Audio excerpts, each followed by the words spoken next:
Hey everyone, before we get into Thrones of Game, I just wanted to tell you about our fiction podcast series, Pulp Fury Radio. Each episode is a brand new story ranging from schlock horror to fantasy and murder mystery. If you're looking for a new podcast in the new year, we highly recommend you check out Pulp Fury Radio. And that's about enough shameless self-promotion, so let's go to Thrones of Game!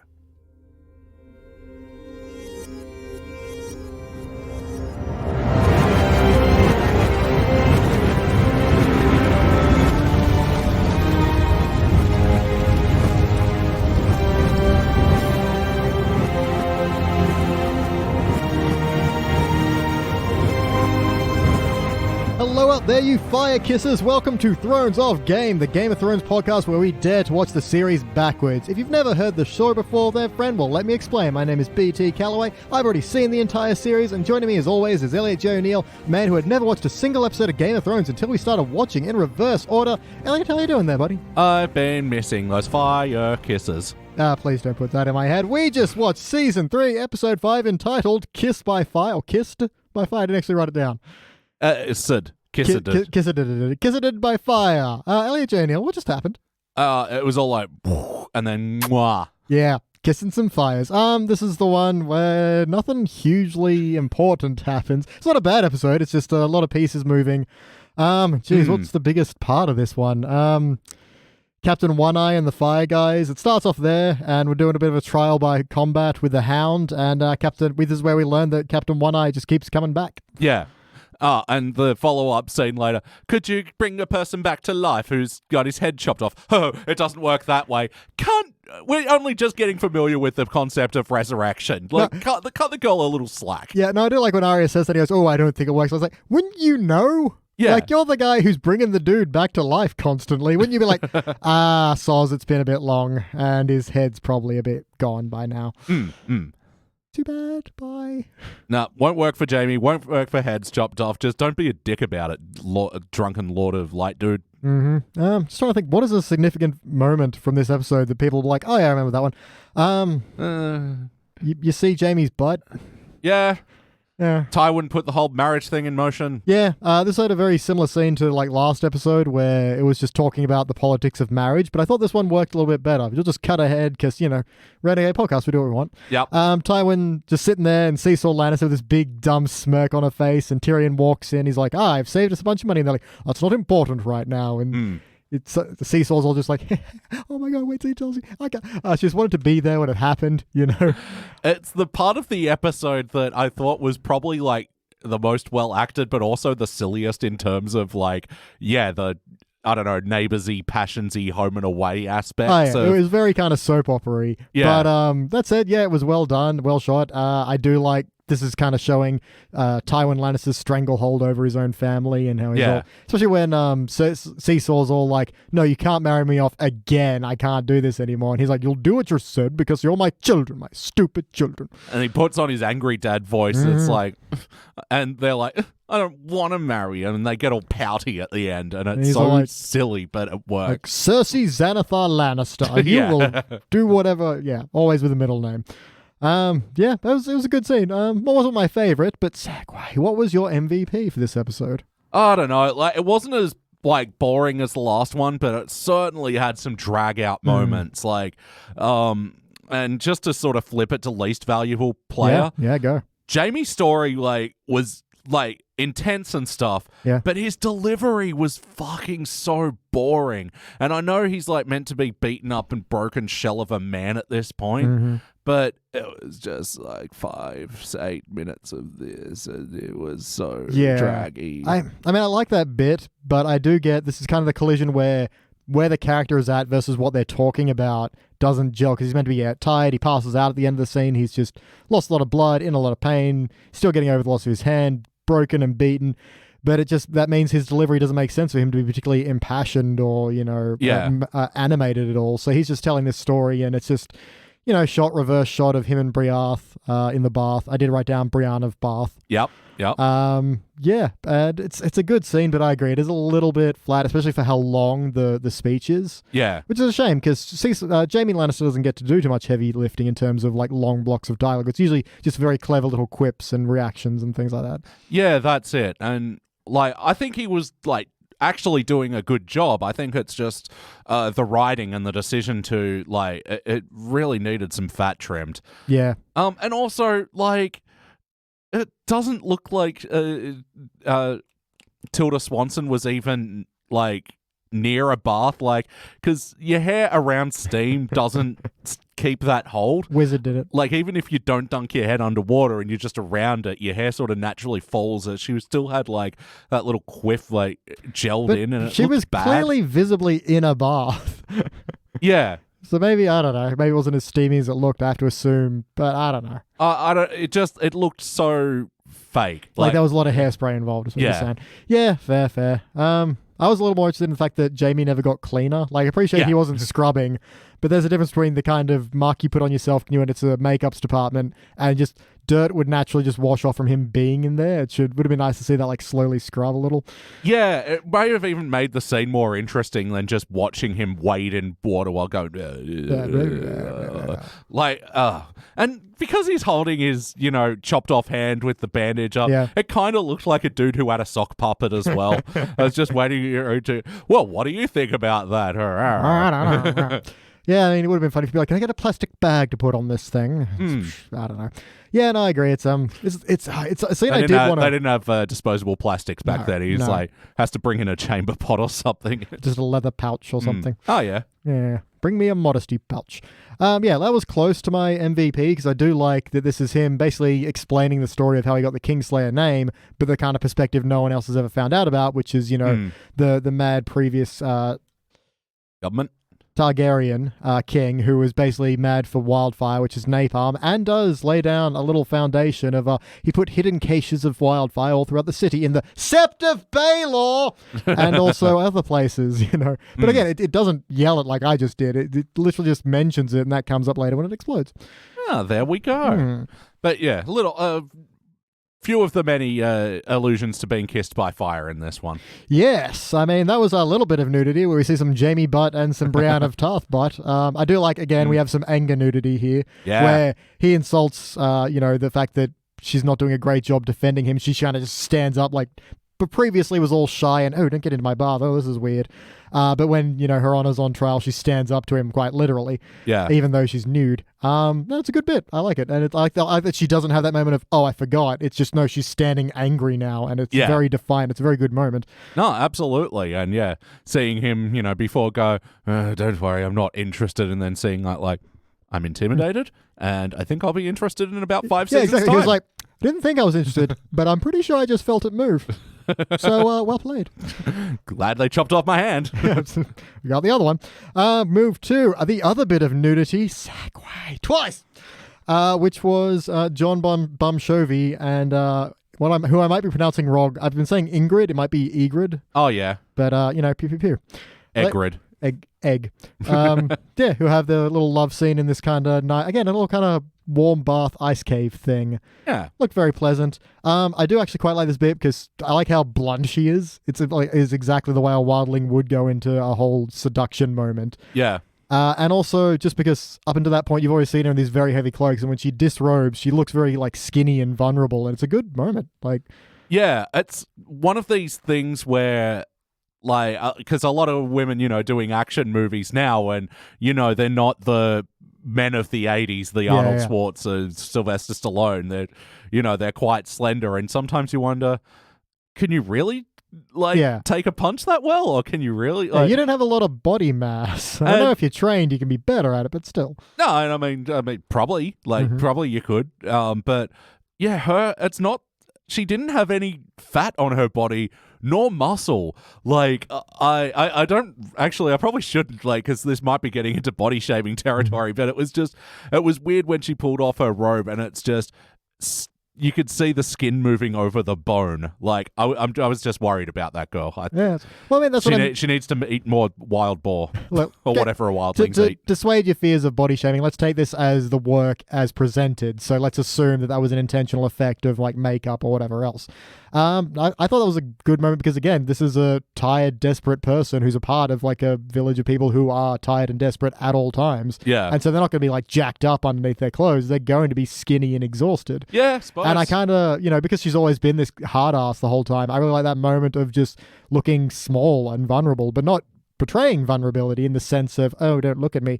Still very, sexually aggressive, but physically just being a moment of, oh, wow, you are so much smaller than I thought you were. Yeah. And I do like that. And then we get the bit where John Bon Jovi goes down on her and he gets kissed by Firecrotch.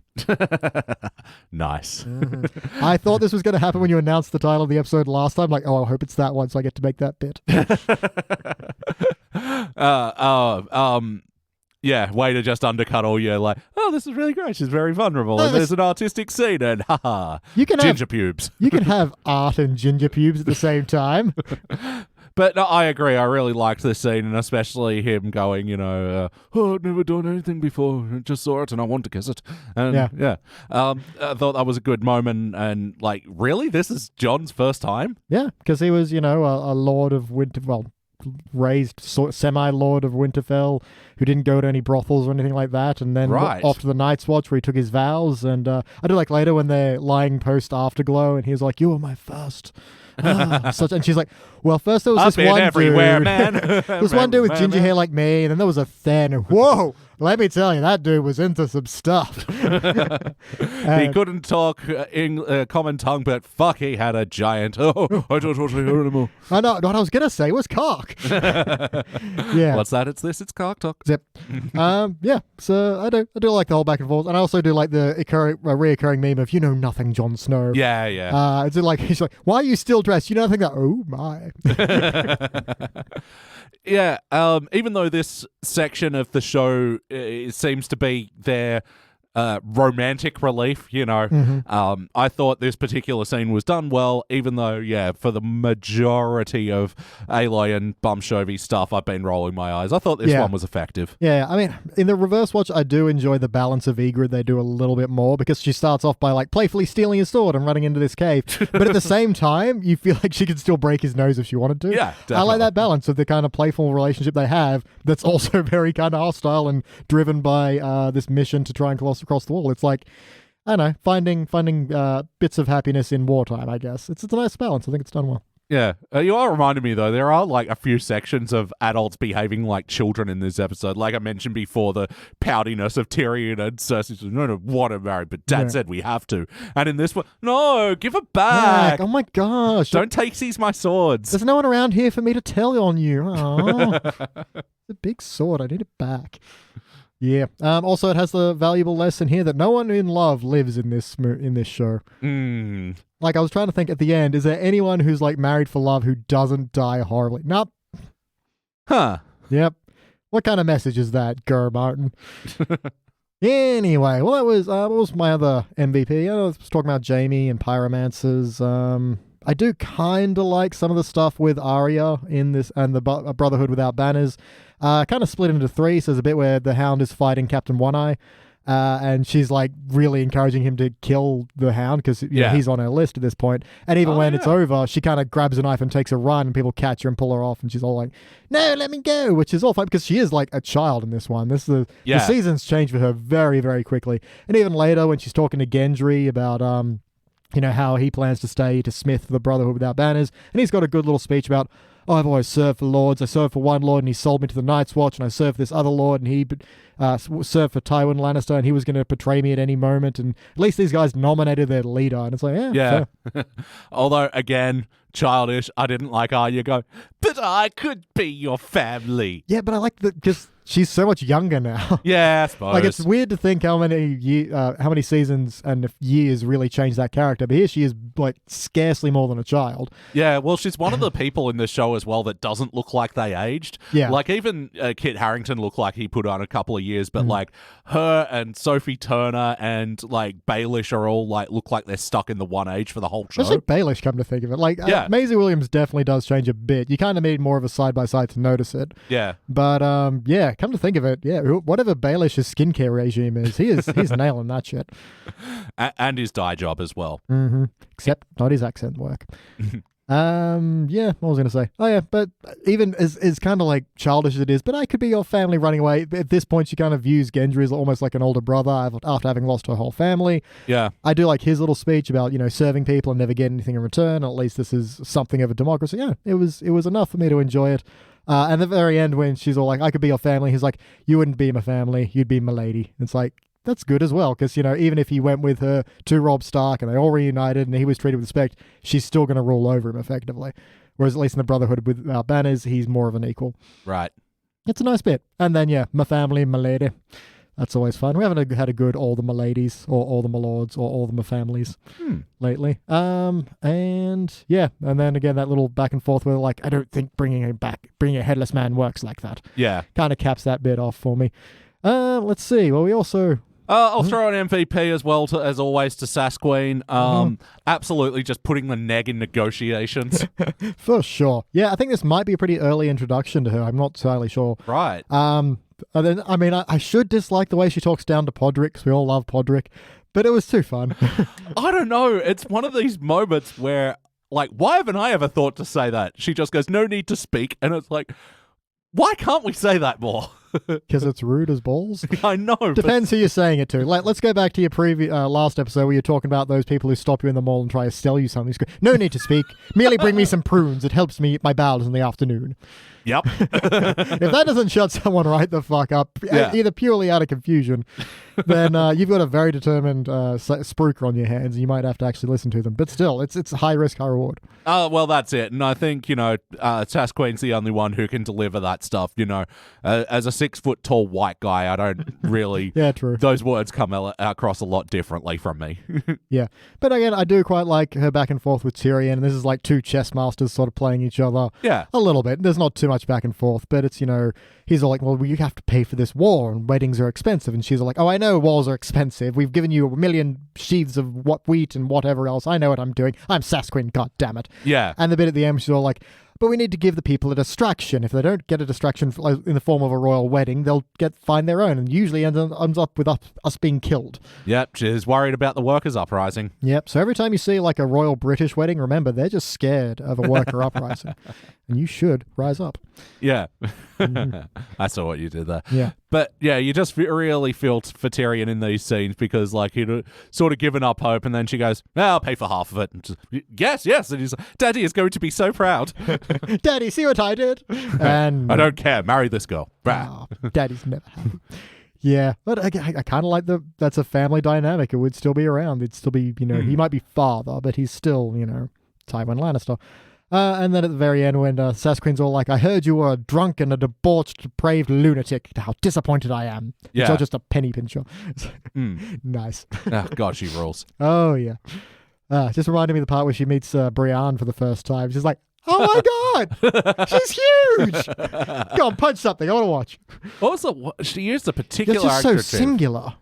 It's like extraordinary or something. Anyway, Yeah. You are magnificent or something. I know. There was a great admiration Yeah, adjective I don't think she it used. was magnificent because it was too. You could take that either way, but because I know she definitely said singular, and yeah, maybe extraordinary or something. I can't remember, but it was. I'm not too sure how to take that, but thank you. Yeah, kind of vibe.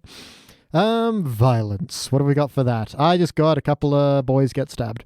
Yeah, I had a weird moment where I thought this was the future King Joffrey's brother. It looked a lot like Tommen. Yeah, and for a Tommen, second I'm like, that's I'm it. sure that's not, but he looks a lot like. I mean, they're meant to be the same family line, to be fair.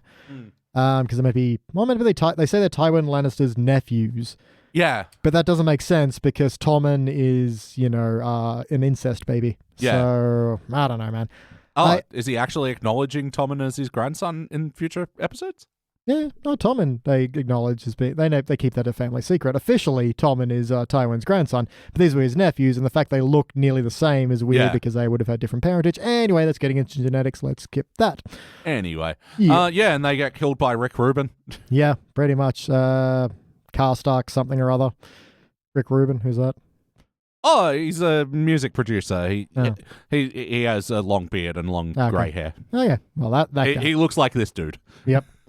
And he then did the Run DMC's, the Beastie Boys Oh, album, Red Hot Chili Peppers, most of their discography. Oh, Metallica's album, Death Magnetic. Yeah, very, very prominent and prolific music producer. Oh, nice. Well, away from music production for a moment. Back to Game Out for Hour, unless we're doing. Oh wow, he does. Yeah. Yeah. Like with those sunglasses, he could be ZZ Top. Yeah. Or So the kid Gandalf. gets killed by one of the ZZ Tops.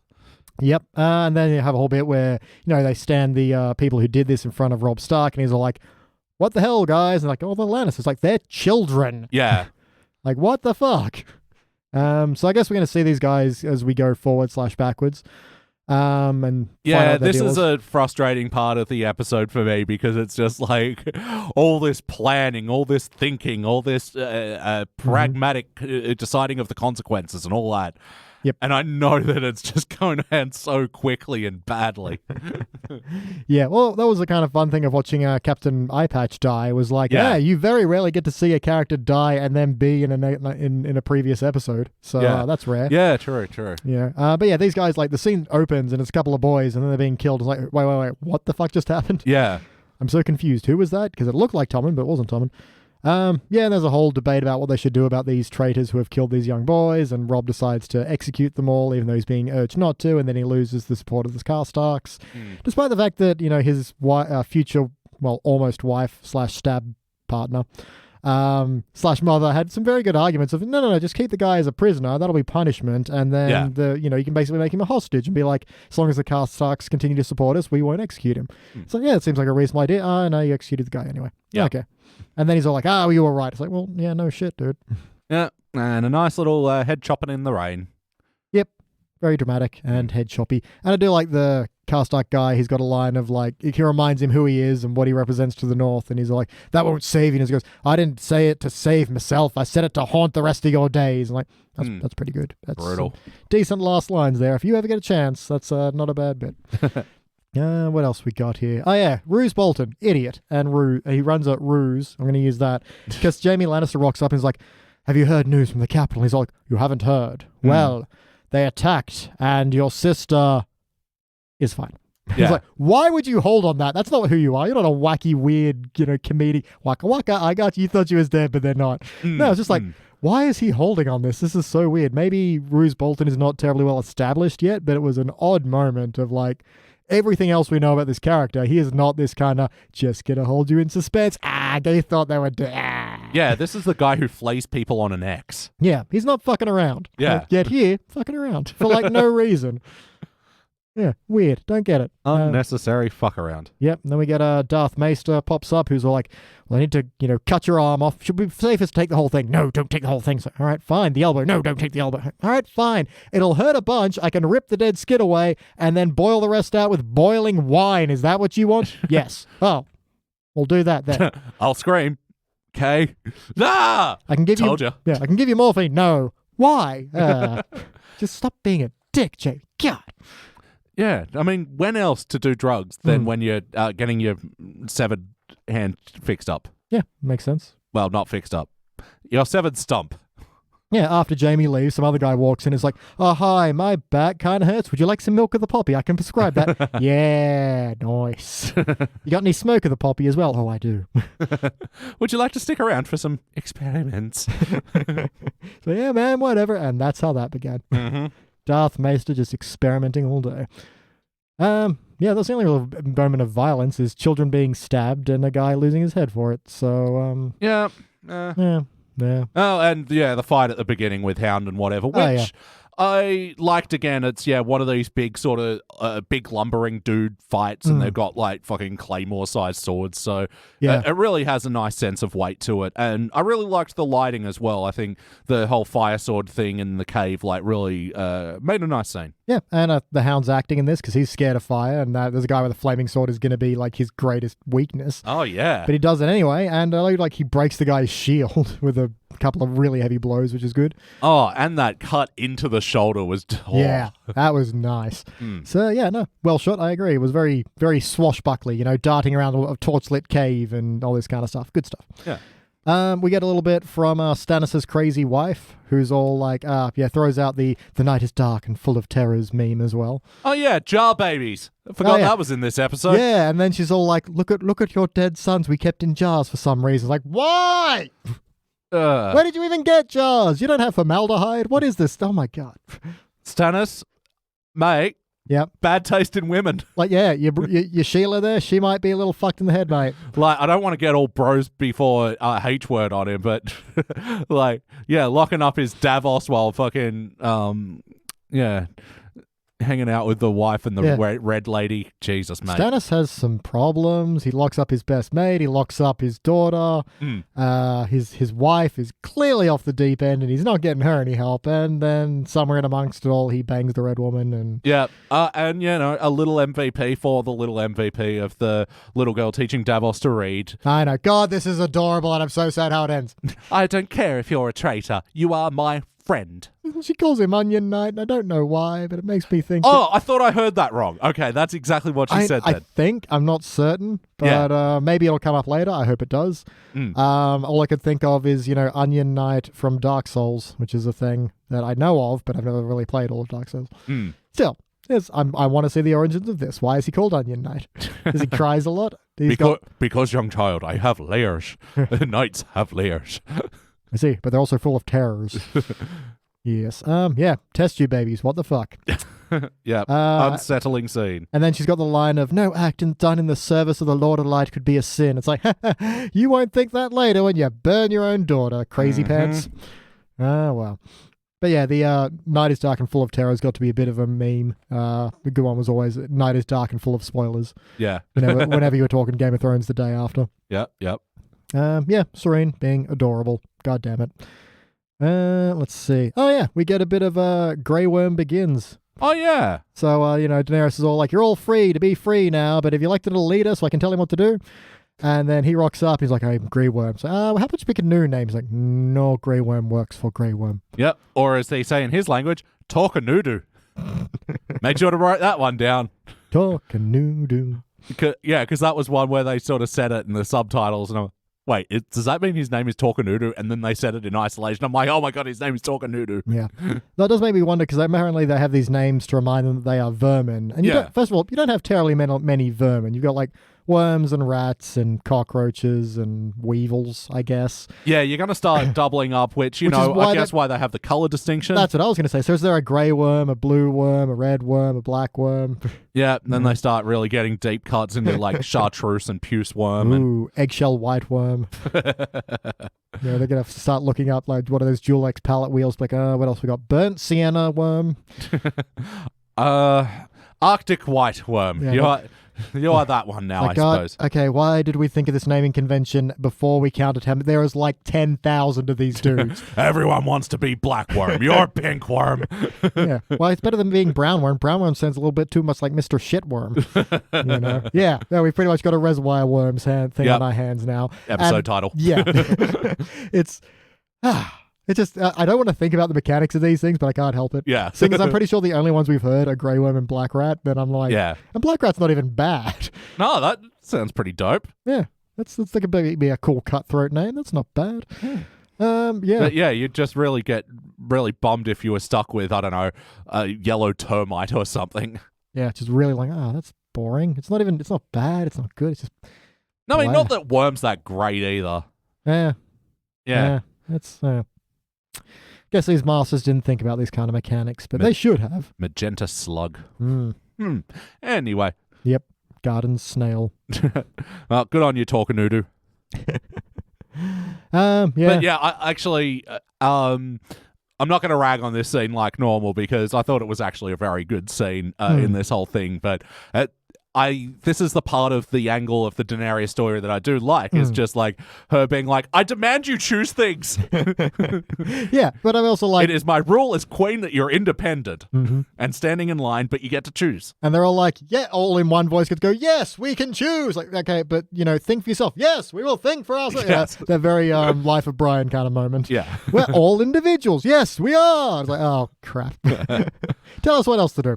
Yeah, but I do like Dan Brady's acting here, where she gets informed, like, oh yeah, none of them, like, she hears Grey Worm's name, she's like, that's weird, and then Miss Sunday's all like, oh yeah, they get, given these derogatory names. She's like, fuck, that is fucked up. Yeah. Well, that's the thing. It's like, she sees it from the outside as being weird and fucked up, but it's the way they've always known. And it comes back to a scene I liked later on where there's that guy who was like, I was happy being a slave or working for this dude. And it's like, okay, well, let's compromise. And these are the explorations of the structures that I like. Yeah, no, they make interesting stories and just little micro stories in amongst everything else. They're just a scene, but it's enough to feel fleshed out and fuller, and the world feels bigger because of it. We get a bit of, Captain Friendzone talking to Captain Old Guy. It was okay. I didn't really pull too much from this. Oh, Joram, yeah, meh. It was fine. It was just, I feel like we need a bit more context. And it was already an episode that was so dialogue heavy that it was around this and the Jamie point that I sort of stopped. I started zoning out of some of the intricacies of what they were talking about. Same with the Randy Bolton. What's his name again? Ruse. I mean, no, not fucking even him. Rick Stark. The Carstark? Yeah. Stark? Yeah. Rick Stark? No. It was like Rick on Carstark or something, I'm not sure. Yeah, the dude who dies in the Red Wedding, right? Or is he Man, which guy? You got to narrow it down. A lot of people die in the Red Wedding. Yeah, that's right. The guy who was doing the planning with the war was like, Rob Stark. There we go. Got there. God, there's some all dozen of our fans were screaming at the fucking thing right now. Editing. Oh, God. And yeah, the point was I was zoning out of that one too. God. We make a great podcast. Pew, pew, pew. Again, we don't do this for anything other than the pew. There's a bit of Sansa watching Loras fight, and then Loras is all like, oh, hi, you're my new squire, and then smash cut to boning. Like, wow, that was fast. Yeah, this was actually an interesting bit of editing, which I don't know where I fall on it, because Game of Thrones normally are like big, long scenes. But it was just, cut to boning, cut to betrayal talks, cut to Baelish talking to Sansa, and sort of it going like in this full triangle. Yeah, very direct. Instead of being like, oh, where's this going? It tells you immediately, this is where this is going. It's like, oh, okay. That guy was hired by Baelish, and now that guy's talking to Baelish is talking to Sansa. It's like, oh, okay, well, shit. Yeah, which is good for, expediency and also, explaining what the fuck, and where people's sort of allegiances lie, behind other people's backs. It's just, it was odd because especially, it's totally breaking format of this show. Yeah, although I did explain a bit in last episode, there's a bit where Sansa's crying while watching Baelish's ships sail away, and I'm like, what's with that? And now I know he'd offered to take her away, and she's like, no, I want to stay because Loras is going to ask me to marry him. And then that all goes to shit, and then she loses everything and ends up with Tyrion, and it's like, well, there goes my one chance to get out of here. Yeah, so that makes a lot more sense in future spect. There you go. Yes, not confusing in the slightest. And is this the first time I've seen Baelish and Cersei hanging out? I don't remember. Possibly. Yeah, because of this large ensemble show. Yeah. Like, it's always fun for me to see, because a lot of the relationships later on are so, like, established over multiple seasons. Like, this is around the point, I've seen Joffrey's death where, shit just gets scattered. Yeah. And so seeing where the relationships were prior to that is very interesting. Yeah, for sure. I'm noticing that as well on this one. It's like, this is where everything was consolidated and together. And we were talking before about how it's interesting to see seasons where Tyrion, while disliked by the family, is still part of the family instead of being jettisoned and a prisoner and all that kind of stuff. Yeah. But yeah, like everything is, I think you said it well. It's everything's contained right before it all explodes to hell when Joffrey dies. Yeah, and also, once again, seeing how much Joram, whatever his name is, was focused on just how little he mattered later on.